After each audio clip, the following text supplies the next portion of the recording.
Hey guys, I'm bringing you along for a batch that accelerated really badly on me, but the end product is absolutely stunning. I'm so happy with how this one turned out. I wish the process were a little less painful, but this is the culprit right here that I'm putting in. It is the fragrance oil. And if I had looked back in my notes, I would have seen that it accelerates. I just didn't do that this year. I don't know why I didn't do that. But I have very specific notes that I keep on each batch of soap that I make. And that really helps me for future use because I know what ingredients do what, how they perform, under what circumstances things rise or accelerate. So it really helps me. But this time it didn't help me because obviously I didn't look back to see. But you could see already that it is starting to get quite thick. That batter,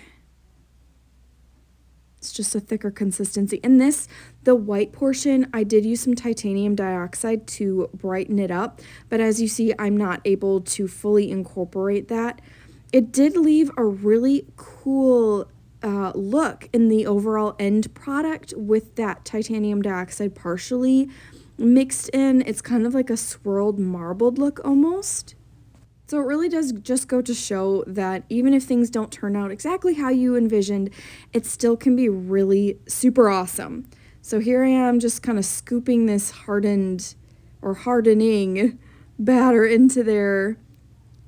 And tamping it down like that really does help with some of the air bubbles. It doesn't work completely perfectly, especially when the batter is this thick. And I just take a chopstick and this provides some kind of swirl for the inside. It looks a mess now, but I promise you it's going to be beautiful in the end. And the scent that I use is cranberry apple marmalade, and that is from the Midwest Fragrance Company. It is a gorgeous, just perfectly Christmas scent. Like, it's just Christmas in a bottle. Like the cinnamon, the clove, the spices, the fruit, the berries. It's just such a bright, happy, it's like looking at a Christmas tree. Like the feeling you get when you're looking at a Christmas tree, that's the feeling I get when smelling this soap. And here I am just putting a little bit of texture on the top. Like I said, I envisioned this batch slightly different than this, but I'm making the best of what I've got and just using a spoon to texture the top, especially a spoon that's sturdy. You don't want like a plastic spoon. If it's this thick, it's not gonna work. So you need like a metal something. Here is some gold eco glitter that is from Mad Micah's. I'm putting some oats on top. I do use the old-fashioned oats because they don't break down on top of the soap. These are some pink peppercorns. And the key with toppings like this, especially if this is as set up as it is, you really have to push those down in with your gloved finger or with a spatula, and also add much more than you think you are going to need because a lot of them are going to fall off in the cutting. And I just spritzed it with some 99% isopropyl alcohol, and you can see already as I turn that upside down, a whole mess of those toppings have come off. So this is not too far after I actually poured this. This is probably within the first 6 hours after pouring or flopping it into the molds that I'm able to cut. I know that it went through a full gel phase, which means it's still hot. You can see those little air pockets in there. I actually really like this particular look. And it frustrates me to no end when a fragrance oil accelerates, but it really creates a look that you can't get any other way.